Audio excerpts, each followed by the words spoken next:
Have you ever stepped into someone's home and felt your shoulders drop? The floors shine, the bed looks untouched, no chaotic pile of clothes suffocating that porch air.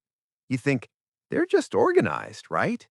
But what if their cleaning habit is actually protecting something deeper?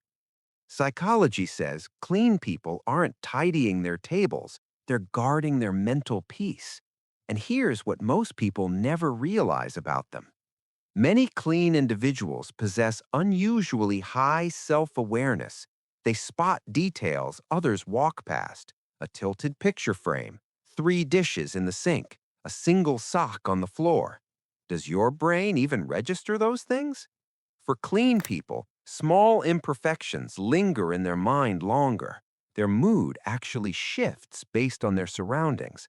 When their home feels fresh, lighter, calmer, sharper focus. When it's messy, distracted, irritated, mentally frozen. Most clean people also love structure.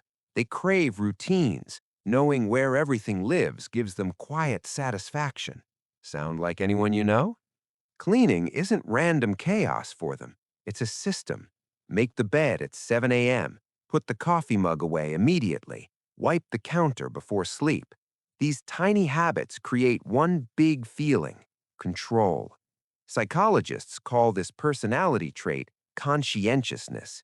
And conscientious people tend to be disciplined, reliable, and naturally organized. They treat their home exactly like their calendar, their health, their relationships. But here's the unexpected part. Many clean people care deeply about others too. They want guests to exhale when they walk in. They want family members to feel held by the space. Sometimes a clean home isn't about control, it's kindness in physical form. A way of saying, this place matters, the people inside it matter. Because your environment secretly programs your brain. When a room is messy, your brain works overtime. Every pile of clothes becomes an unfinished task. Every dirty dish whispers, you should handle me.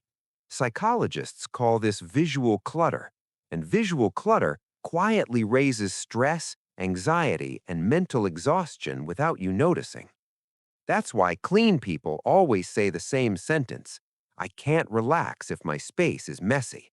A clean space gives them control, and when life feels chaotic, cleaning becomes their anchor. One small thing they can manage. So if you're someone who needs a clean house, you're not weird, not controlling, not broken. You're simply a person whose mind breathes easier when the environment feels calm. And that makes complete psychological sense, because sometimes scrubbing your counter is also scrubbing your brain. And maybe that's why a clean room feels so good. It gives you something priceless: peace. If this made you see your own habits differently, hit subscribe. We explore minds like yours every day. Like the video, it helps more people find this message. And join our Discord community. Link in description. MindSense isn't just a channel, it's a way of seeing yourself.